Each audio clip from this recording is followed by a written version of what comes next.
Hello, everybody, and welcome on in. I am Matt Mormon of the ADP, the Average Dudes podcast, and we're going live tonight. We are live. I'm going to just look over here, double check, and make sure. I think we are live on YouTube right now. So here's what we're doing tonight. Just a fun little thing I wanted to do by myself here real quick. I just took over an orphan best ball dynasty fantasy football team. So what do I do now? I wanted to kind of just, for the first time, I haven't really taken a look at this team much yet. I had to go on there and pick which team I wanted to take over. And that's pretty much it. I looked at it. I said, I want this team. Did a quick glance, took a screenshot up for the thumbnail.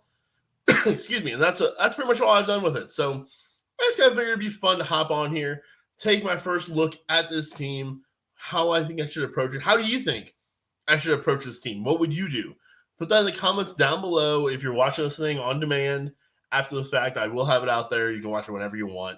And let's take a look at this thing and let's discuss kind of what I would do with this team, how to approach this team. And I might even just kind of go into how to approach Dynasty as in general when kind of assessing a team. So let's go ahead and pull it up here and take a quick look. There we are. So first things first, let's kind of just go through the roster here. It is a super flex lineup, and it is half point PPR. Other than that, the scoring is pretty much your standard scoring. There are some bonuses and stuff like that, but honestly, to me, those bonuses, they don't really affect how you build your team quite so much. Maybe you would go for a few more of those boom or bust type players, but for best ball, you're kind of going for those types of guys anyway. Tyler Lockett, right, is a guy that comes to mind that would always be more valuable in a best ball league because you don't have to choose when to play him. Mike Evans was always probably better in a best ball league because, when he hits big. Mike Evans, those touchdown games are great, and then you don't have to put the guesswork in on when they're going to come. So let's take a quick look at this roster here.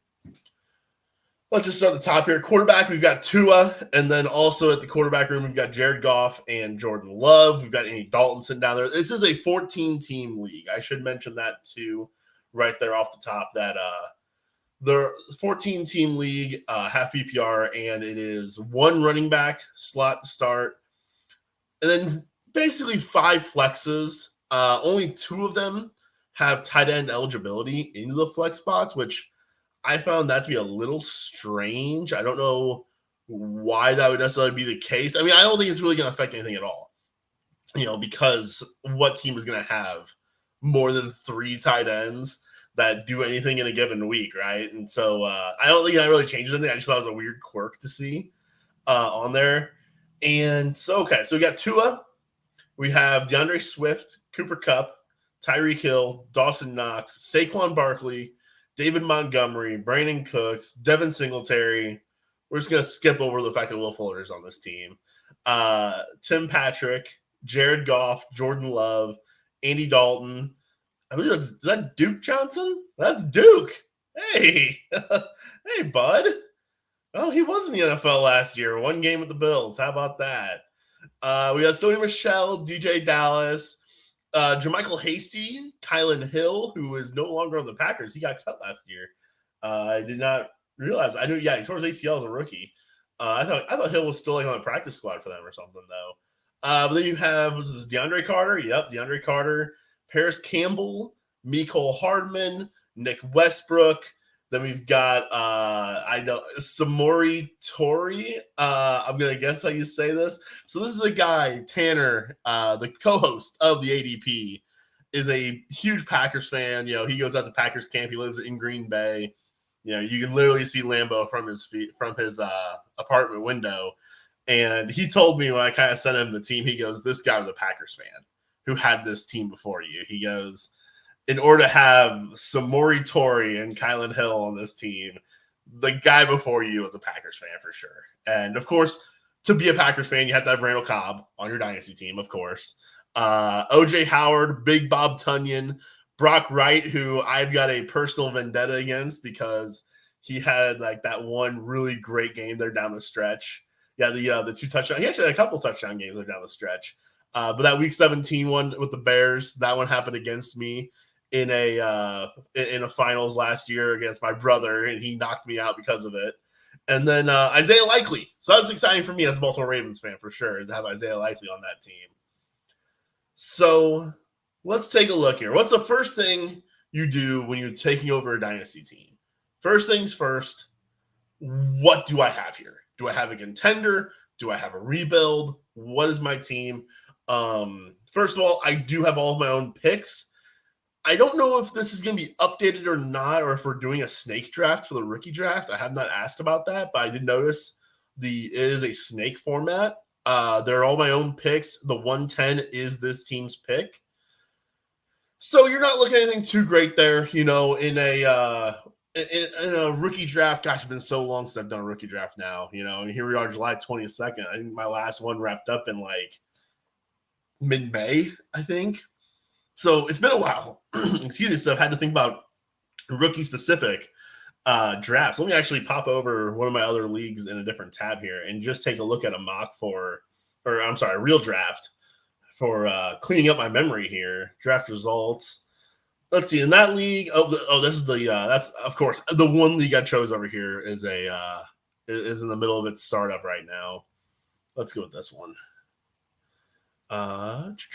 Nope, it's over here. Draft results. So in this league that I'm in, the 110 was Devin A-Chain. This is also a super flex league, not best ball though, so that will be a little bit different. I'm actually, it's not popping up on that window.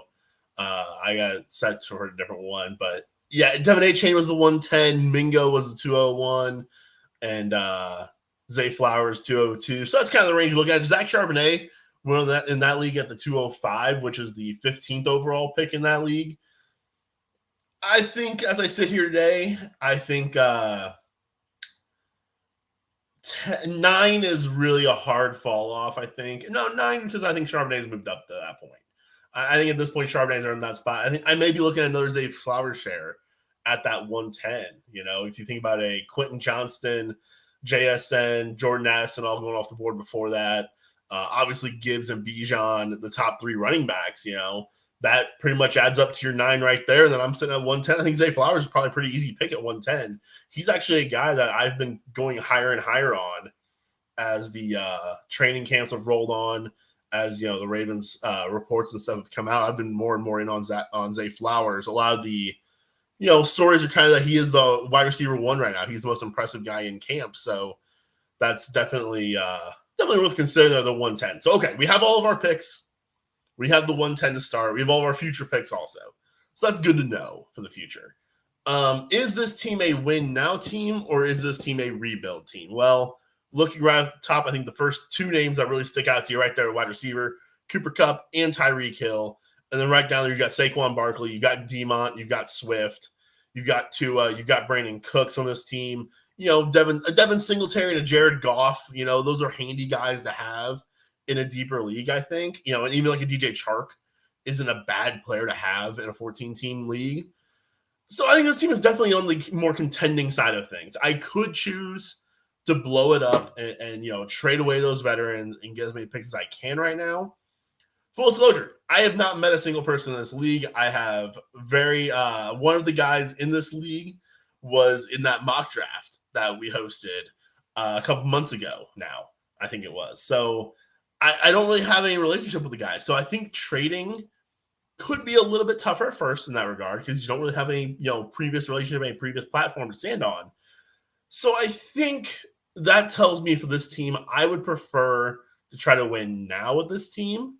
And I really wish I would have taken this team over, though, in like March, because there's one glaring thing that's really changed over the course of the summer. That's Saquon Barkley. Saquon, now he's got the holdout. He's dropping F-bombs on podcasts. It's a bad look, and it's got you feeling a little upset in the tummy when it comes to Saquon Barkley right now. And so for Saquon, in this league, being a 1 running back, you're forced to start 1, and there's five flex spots with a super flex on top of it. To me, even though it's only a half PPR, it's not full PPR, I still think that means you fade running back a little bit. In my opinion, Even though running backs do score high numbers being dynasty, though, I want longevity. I think in an ideal world, the first move I'm going to make with this team is trading Saquon Barkley for a wide receiver. I think that it becomes harder, though, because of the holdout. If it wasn't for the holdout right now, I think I could absolutely turn Saquon into a Jalen Waddle, type of player, one of those young twos, right? A T. Higgins, a Devonta Smith, a Chris Olave, maybe. I think you can probably turn Saquon into one of those guys in a dynasty league. Maybe the Sun God, maybe one of those kinds of guys. It becomes a little tougher though right now because of the holdout that he's got going on.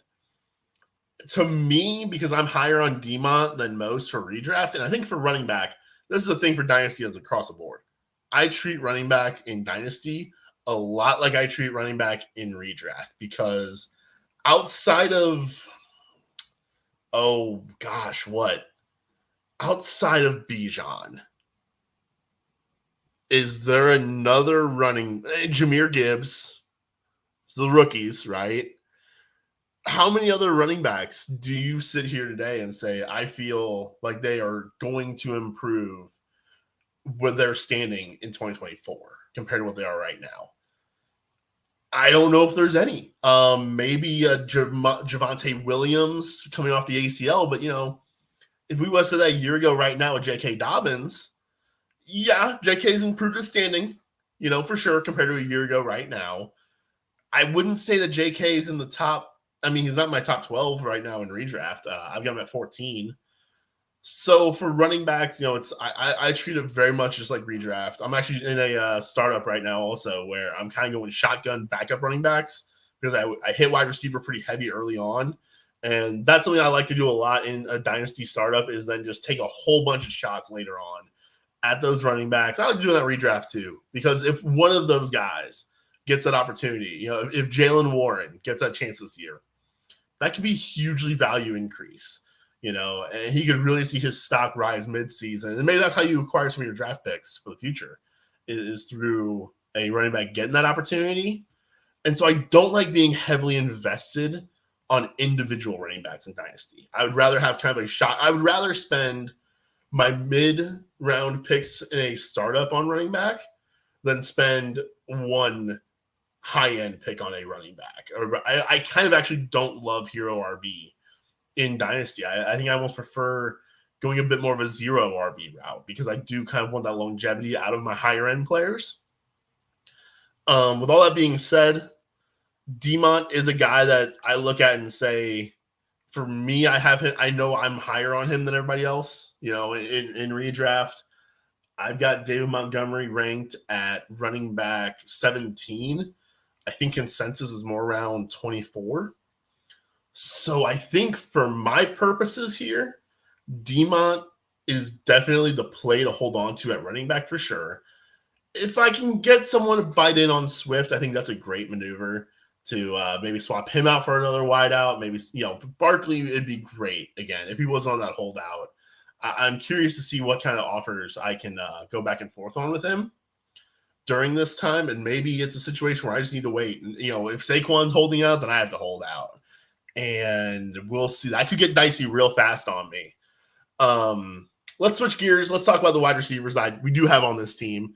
And one of the first things, too, for best ball that you look for are those stacks. And having a Tua and Tyreek Hill stack is outstanding because, me and Tanner have been hammering it all summer, how we love Tua. We love Tyreek as individual players for redraft this year. And in best ball, especially a quarterback like Tua, is great to have his weapons for because Tua isn't going to get those rushing production, right? As much as you would love to have the, Jalen Hurts rushing touchdowns, obviously Jalen Hurts and Devonta Smith is a great pairing too. But one thing I think is really nice for best ball purposes is you don't have to worry about a Tua rushing touchdown. Those just aren't going to happen. And so Tua's spikes are almost always going to correlate with a Tyreek spike. Waddle's there too, so that's going to muddy things up a little bit. But because his spikes are so pass first oriented, that I think it really is going to help Tua and Tyreek be a great pairing for a best ball team. Okay, then we have Cooper Kupp. That's exciting. Again, this team, it's not built great for Dynasty because these players are a little bit older, but for a one-shot, 1 year, go win this thing, it's a great opportunity there for Cooper Kupp. I have Cooper Kupp. I moved up to my 3rd overall pick in redraft. Now, this is half PPR, so in half PPR, I would probably go McCaffrey and Eckler, both, I think, over Cooper Kupp in a redraft setting. But, having a Cooper Kupp and a Saquon, if Saquon plays, and a Tyreek Hill is an amazing baseline to start out in a best ball. So that's my top 2 wideouts right there, Kupp and Hill.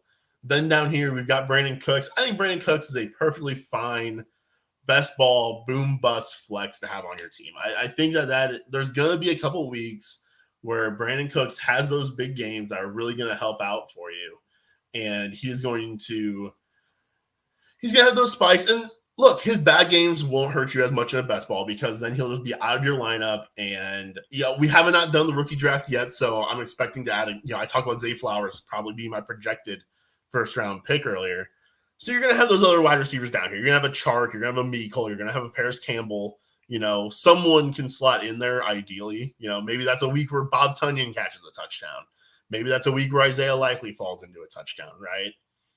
And that those don't hurt you then when Brandon Cooks goes 1 for 18 on 4 targets. Speaking of the flexes too, by the way, Devin Singletary down there, very cheap. That's not anything to write home about. I've got Singletary for my redraft rankings. I've got him down at, it's at running back 52, but it is kind of a good split guy to have, I think. If he does get a good workload cut into Pierce, I think that could really help him out a little bit. And I think he could be a player that can contribute, and maybe he can, if an injury were to happen to Pierce, right? Like, let's not beat around the bush on that. That's your path to relevancy for Devin Singletary.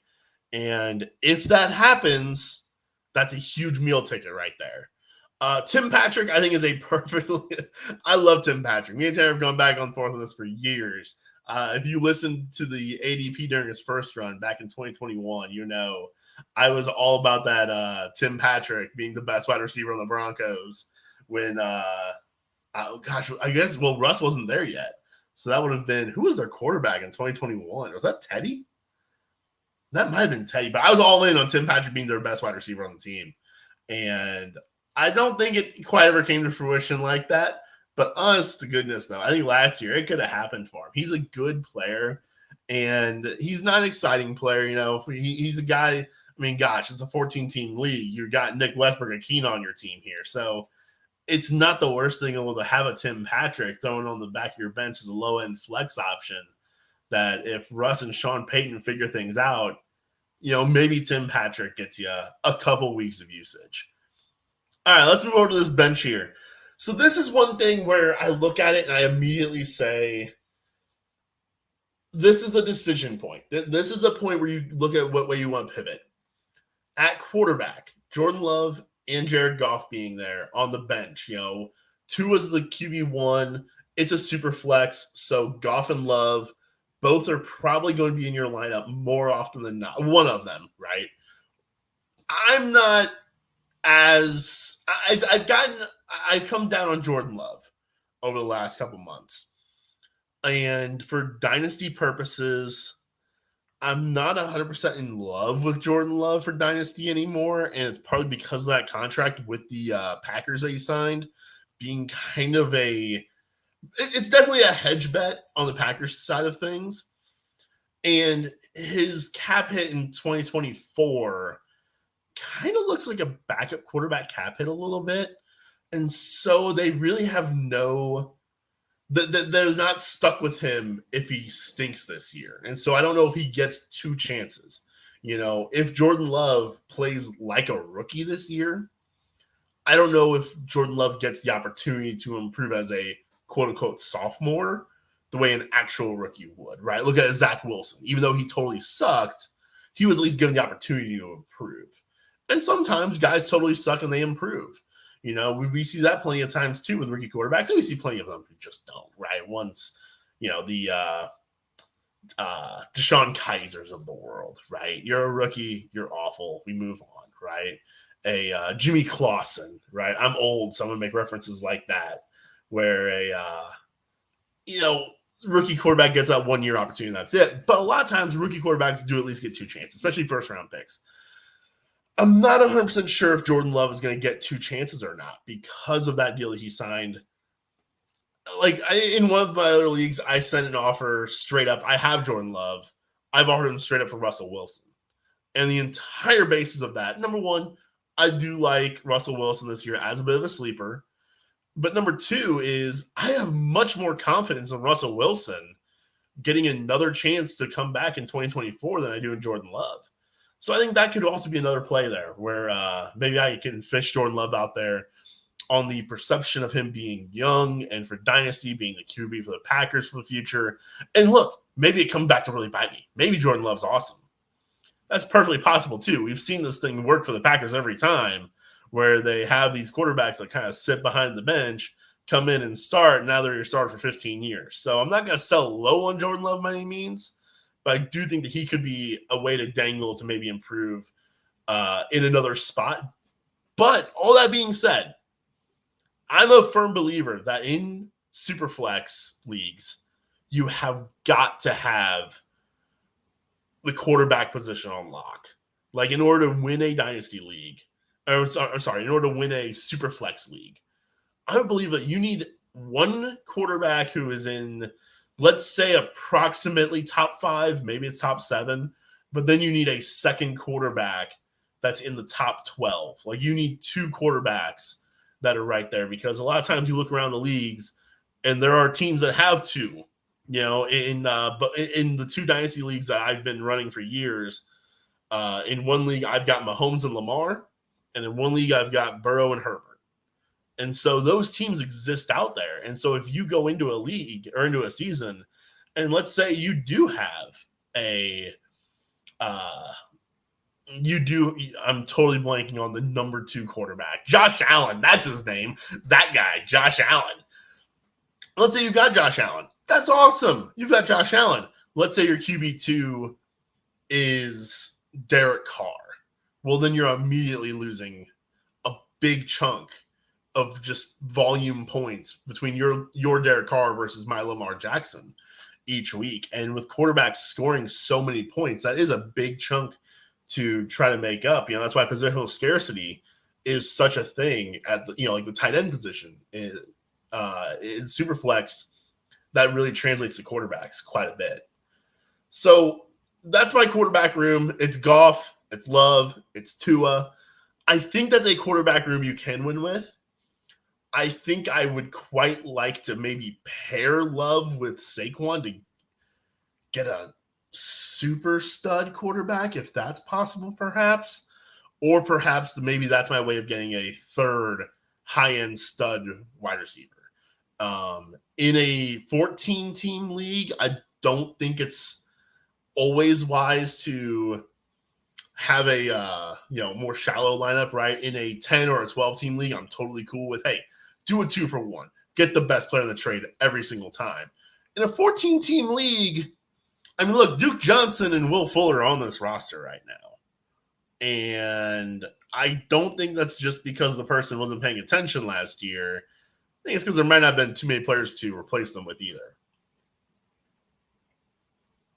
All right, so let's take a look at some of the bench players here. We got Sony Michel, which I spoke about him back when he signed with the Rams about a month ago now. I actually think that's not a terrible guy to have. Again, kind of in the same realm as a Devin Singletary. If something happens to Cam Akers, those handcuff running backs, man, they can really give you those jolts for short spurts of time. And I don't mind having that on the back of my bench, and he's a super cheap guy to just throw on there. And, yeah, if Cam Akers goes down, boom, there's another guy to throw in one of those flex spots. DJ Dallas, that's kind of just a nothing. Jermichael Hasty, I think that could have been something before Tank Bigsby showed up. Now I think Tank Bigsby is definitely that RB2 in that offense, and JaMychal Hasty is kind of just going to be a nothing. DeAndre Carter in Vegas now. That's kind of a nothing burger, down there. But the next three are guys that I think one of the three can emerge. Look, this is a 5-flex 14-team league. So you got to keep that in mind and keep that in context here. Paris Campbell, Mecole Hardman, and DJ Chark. I would almost say every week, one of those three guys is going to wind up in my lineup. I have no idea which one, which is great for best ball. That's nice. That's part about best ball. It's real good for you. And, if any of them were to become consistent, I think it's Chark. I think Chark is the most likely of those three to just be able to volume his way in. Maybe Adam Thielen gets hurt. Maybe Adam Thielen just does nothing and Chark emerges as the one in Carolina. Now, I say this. Chark might just forget how to catch a ball again, and he could be the 3 in a, not great passing offense in Carolina. So there's that possibility too. Absolutely. Let's see who else we have down here. That's pretty much about it as far as those wide receivers go. Let's see the tight ends. Oh, we have OJ Howard. Did I totally scrape over OJ Howard when I was talking about this team the first time through? So OJ Howard's there. Wow, remember that week 1 where he had 2 targets, 2 catches, and 2 touchdowns last year? How about that? Good for OJ. Yeah, I was never that big of an OJ Howard guy. Yeah, and that worked out okay for sure. He never really materialized in anything. Remember, he had a bit of a bounce back in hype there when Brady came in. It just never happened for him. We got Bob Tunyon, Brock Wright, Isaiah Likely. I think Likely's fun. Maybe it's probably just because I'm a Ravens fan, but I think it's fun to have Isaiah Likely on the back of the bench there. So that's pretty much what I'm looking at here. I think this is a contending team. I really do. From what I understand, this team finished 5th last year, 3rd in the regular season. From looking at the standings from last year, so this team was a contender last year. Oh, by the way, Dawson Knox was my starting tight end. I think I totally glossed over tight ends as a whole here. So opportunity could knock a little bit there, and he can be a touchdown guy. Me and Tanner just talked about that a little bit in our previous episode. How Dawson Knox, he could still be a bit of a touchdown target for Josh Allen at Buffalo Bills offense. Let's just take a quick glance here at the other teams and kind of just see if there's any obvious trade partners to make here. I think, Love, Barkley, Swift, those are probably my trade block guys. And I think on a whole, I'm just looking for more wide receiving help. I'm going to switch over here. We're going to go ahead and remove the rankings. And I will bring in my we're going to remove Sleeper there. I'm going to bring in my rankings. And keep in mind, these are redraft rankings. These are not the dynasty rankings. So that's going to be a little bit different, of course. But just kind of looking at wide receivers here. And I think, for Saquon, I would love to be able to land a guy in this range, right? Not necessarily Devontae Adams, although maybe that's what it takes because Saquon being older for a running back, maybe it just takes going on Devontae Adams. I do wish I liked Adams more for this year if that was the case, but that could be the move. But I think that's kind of the wide receiver range I would love to land. Maybe I need to go for a DJ Moore, who I'm a bit higher on than most. I don't know if that would cost me Saquon. Maybe that's more of a Swift plus Love. Let's take a look back over here. I'm going to hang on one second here. This is my first time using this on a live stream here. Let's go ahead and remove that. We're going to bring in window. Here we go.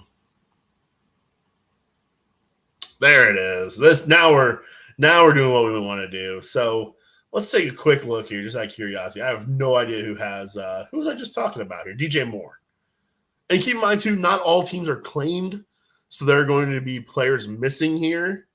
Let's see. Who has DJ Moore? Here he is. Jamers 717 has DJ Moore. What's he got at quarterback? He's got Lamar. He's got Baker. I actually don't think Baker is the worst case scenario to have in a superflex league. Me and Taryn talked a little bit on last show about Tannehill being a superflex play. I actually don't think Baker's that terrible. I think Baker. Me and Tanner are going to go back and forth on the Bucks all offseason because to me, yes, they're going to throw less. They were led the league in passing last year. Tanner's expecting the Bucks to fall to like 20th among pass attempts. I'm thinking more around the 10 range because I think they also are going to really struggle to run the ball. And I don't know if Baker's going to keep the job.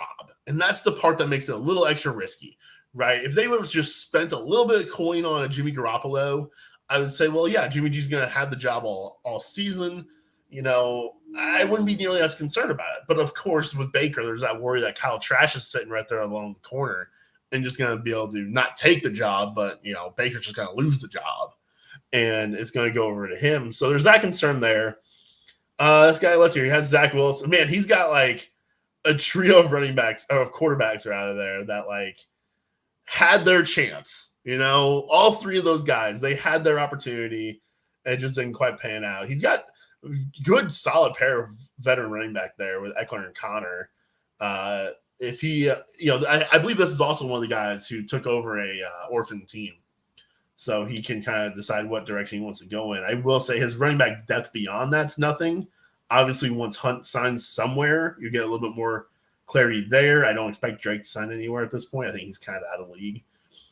At wide receiver, he is pretty good at wide receiver. So he's got Higgins, DJ, Amari Cooper, Michael Thomas, Nelson Aguilar, Sterling Shepard, Curtis Samuel, Josh Reynolds, Ike McKenzie, and I don't know Melton. I'm not the Packers fan of the show here. Bo Melton signing off the Seahawks practice squad to the Packers there. I'm not gonna lie. At some point, my player knowledge does run out when you're in a 14-team league. There are going to be a couple names on this list I have to go, wait, who's that guy again? You know, I know Tylan Wallace over here, though. That name caught my eye. That's Prue. He's the one that did the draft with us. He's the one who I've actually spoken to a couple times. And he's also a Ravens fan. So it's good to see Tylan Wallace at least being on a roster here. So that's the first one that comes to my eye, though. He's at the 109 pick. So that's the first one that comes to my eye is maybe I try to make a swap for DJ Moore somehow. Like I said, he is kind of good at running back, though, at least at the top end. So maybe that's a Swift offer to make. I don't know if I get DJ just off Swift. Maybe I need to kick something in on that. I'm not going to propose any offers while I'm on here tonight. I'm going to actually make proposals later, just in case I do end up changing my mind on anything. Let's look at these quarterback situations here. Let's see who could I, go to and say, what can I do with a Goff? What can I do with a Jordan Love type of guy? And let's see. He's got Russ. He's got Trask. He's got Sam Howell. So, you're kind of getting games there with Howell this year probably. Jameis and Foles. He's got Hurts and Davis Mills. Heineke and Kyler. You might not have a starting quarterback week one there, Peru. You may not have a quarterback, I think, for only like 4 games. I'm kind of higher on Kyler in that regard.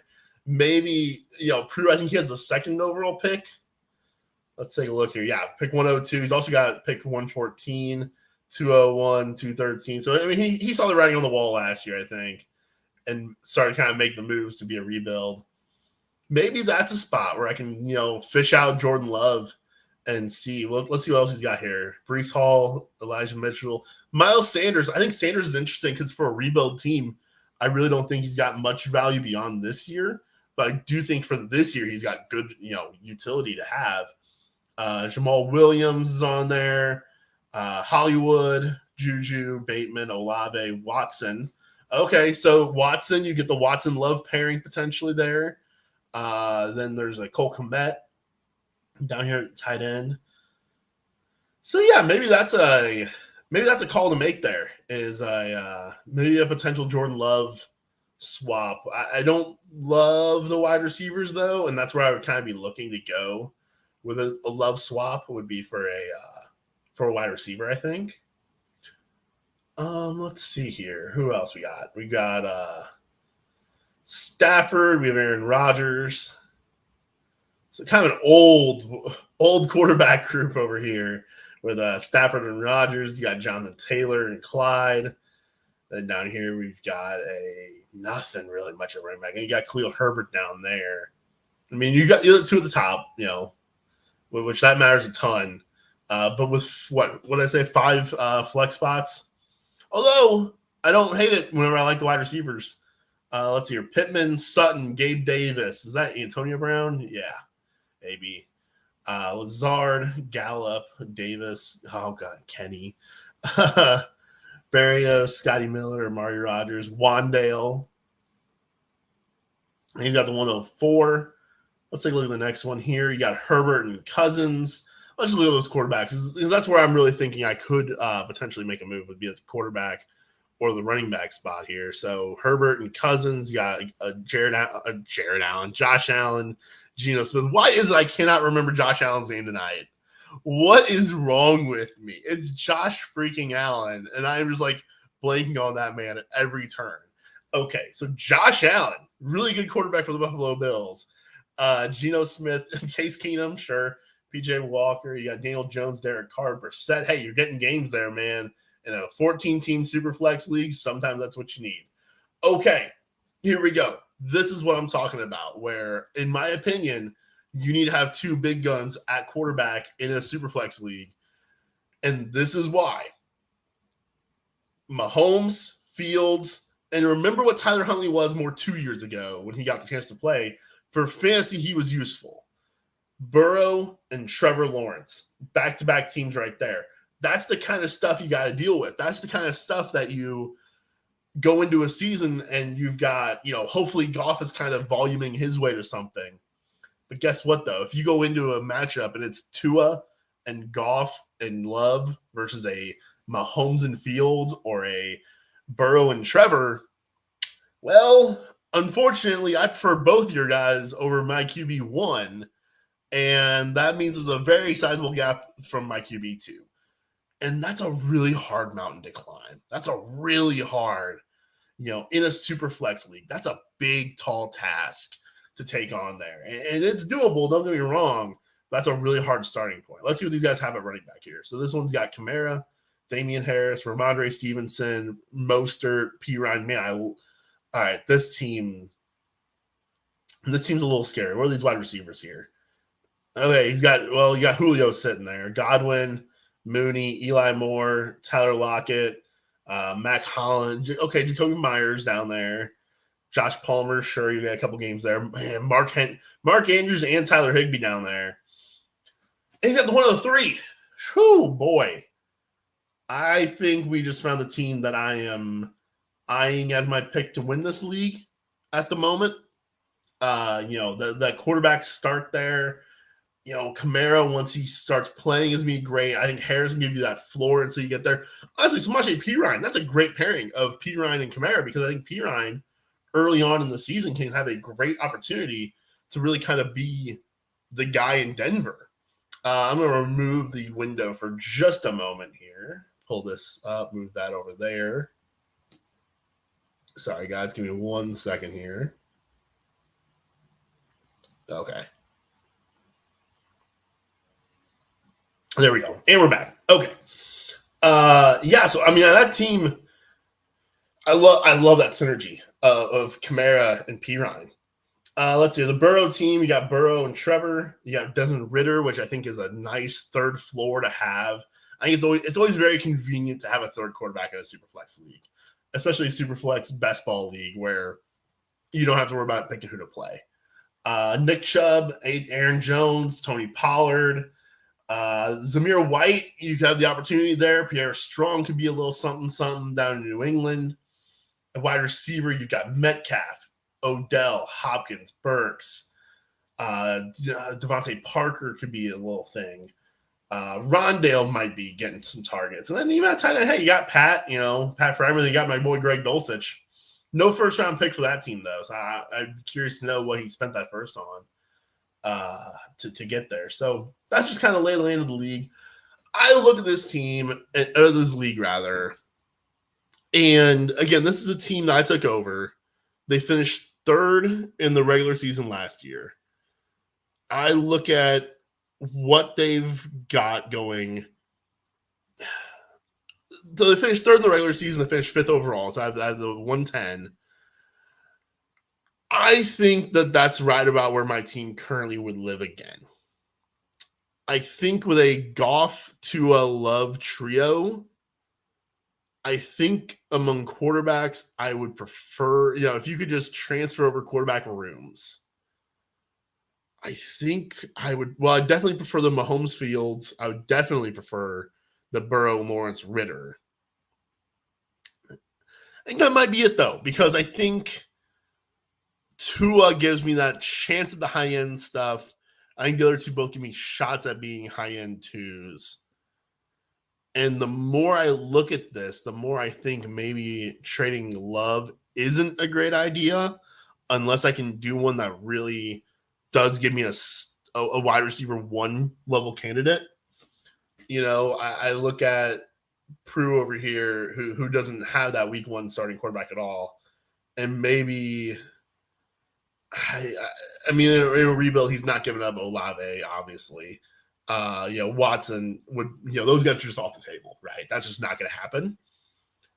I don't know if I would go Love for Hollywood because of the dynasty fact. I mean, Hollywood's only 26, but he's got that stack of Hollywood and Kyler once Kyler does come back.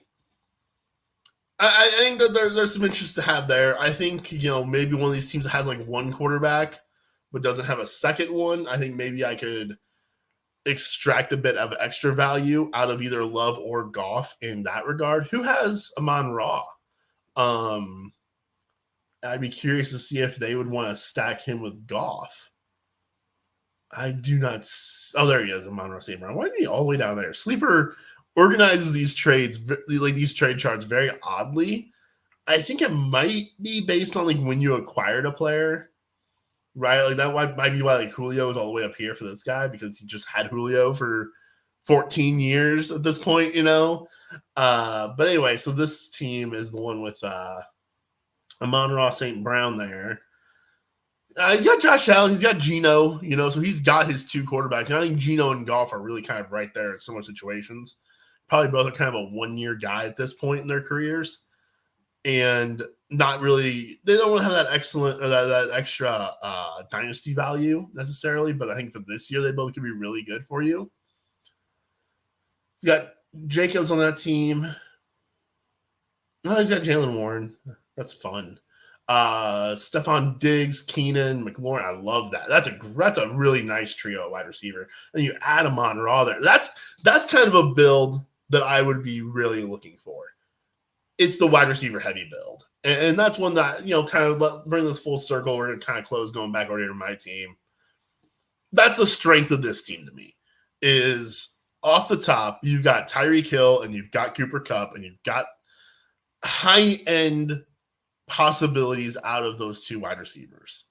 And they are a bit older. I do think it lends some credence to the possibility of selling. And maybe I should talk on that a little bit more, because I do look at my team and I say, I think it's probably like a 5th to 3rd place team. And in that case, the move then probably is to pivot and just blow it up. Sell those pieces to different teams, get more futuristic assets.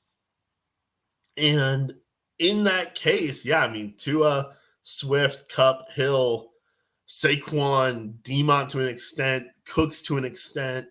Maybe I would hold off on trading Singletary until there is a Dameon Pierce injury, and then, maybe extract that value right then mid-season.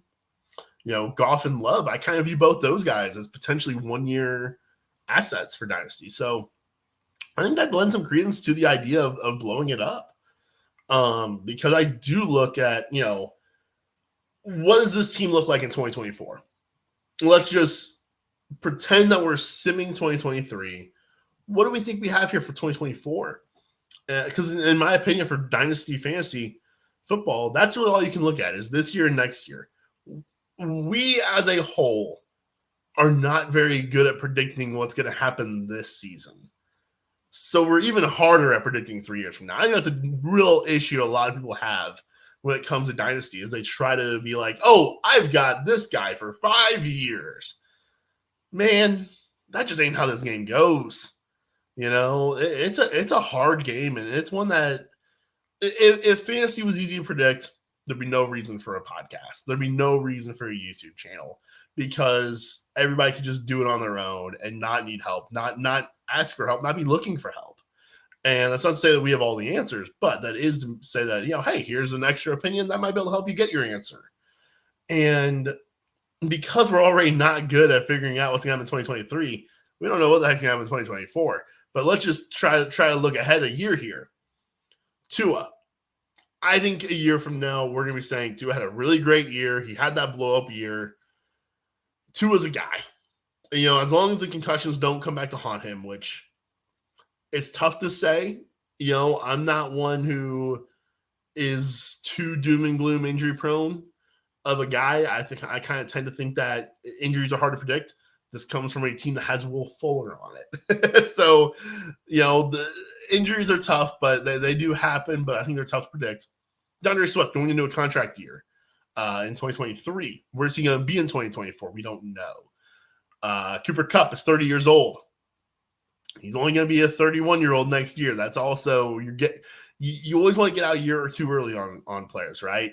Tyreek Hill, he's 29 right now. So, do you want to get out maybe 1 year before you have to on Tyreek?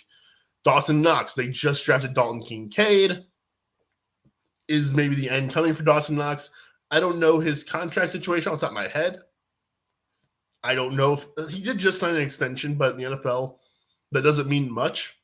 So he could be gone from there soon, or he could be taking kind of a back seat or a co-seat with Dalton Kincaid. Saquon, we have no idea what he's going to look like for 2024 necessarily, but we do know that he's a running back who will be yet another year older. David Montgomery, similar thing. I think he's going to be really good this year. If I were to look to blow this team up, there's two guys who I would definitely not trade right now that I would then be looking to trade midseason. It's Demont and it's Singletary. Because I think both of those guys, Demont, because I think he's just going to be really good, and Singletary, because if something happens to Pierce, then his value skyrockets. Those are both guys that if I were to blow it up, I probably wouldn't be looking to trade them right now. I would be looking to trade them in October or November, whenever ideally I'm proven right on David Montgomery. He's just really good this year. And then on Singletary, whenever there's a Pierce injury, running back injuries happen. I know I don't predict injuries with Tua. Running back injuries happen. I don't know who it's going to happen to, but they do happen. That's why I would also kind of approach Sony Michel in a similar way, where if I can – right now I'm not getting anything for Sony Michel. I'm getting a fourth-round pick in a 14-team league. But midseason, Cam Akers goes down, circumstances happen, a team needs a running back, maybe it's a team with Cam Akers. Maybe you can get a 2 if you also kick in your 3 kind of thing, or you kick in your 4. And then you can maybe move up a little bit. Brandon Cooks, I think, would just, again, a year older next year. He's only 29. Gosh, it feels like he's 38. But he's somehow only 29. Then, Goff and Love both. I think, Goff, they drafted Hendon Hooker this past year. That doesn't scare me with Goff because Hendon Hooker being a third-round pick, I know people said he might have been a first if it wasn't for the injury. I feel like at quarterback, NFL teams, if they view you as a first-round quarterback and you're hurt, they'll draft you in the second. I think at quarterback, that's the case. So Hendon Hooker doesn't scare me all that much, but the looming potential of another draft pick next year potentially, it worries me a little bit about Goff for 2024. Jordan Love, already talked about that a little bit. If he's good, I mean, it's a all-in year on Jordan Love, right? If he's good, then hey man, you struck it gold, But if he's bad, he may not get another chance to be better, He may not get that chance to improve at all. And then just looking at the rest of this bench, guys, I don't see anyone who would have more value next year than this year, except for Isaiah Likely. I think he's the only one who we're sitting here a year from now and saying, well, that's an asset that gained value. I think everybody else, we're looking at this and we're saying, that guy's out of the league. That guy's out of the league. These guys are just in similar situations that they are last year. He's in the same spot as like an RB3 on a team. So yeah, I do think it lends some credence to a potential sale on this team. I think that it's I would need to look around and see what teams I think will be good and what teams maybe look good to them that I'm not big on, right? So looking for players who I've got ranked a little bit lower than others and saying, well, because I don't think they're going to be as good as everybody else seems to, then maybe I can spin a deal with those teams, right? Like just off the top of my head, who's got Rashad White? They might feel good about their running backs, for example. I don't see him. Rashad White, where are you? I don't see you anywhere. I don't see Rashad White. So he might be on one of the teams that's not claimed yet. But that'd be an example of, let's say Rashad White team also happen to have another guy that I don't have as high as everybody else. Maybe that's the Devontae Adams team where I think Adams might fall off. And that team's got a Deebo Samuel, who I'm not buying into. That all that kind of stuff can align, and that can maybe open up opportunity because there are people who are into those guys. And if you can maybe acquire some of their picks, because I think those teams would not be as good. So I think that basically is going to wrap me up for tonight. I just kind of wanted to hop on here, take a look at the new dynasty orphan team that I took over, and just kind of lay out some thoughts, kind of where I see this team at, where I see this team going, debating, do I buy, do I sell, what do I do with this team? I think all of this was a giant therapy session for me, right? And I don't know where I landed. Put in the comments, what do you guys think you do with this team?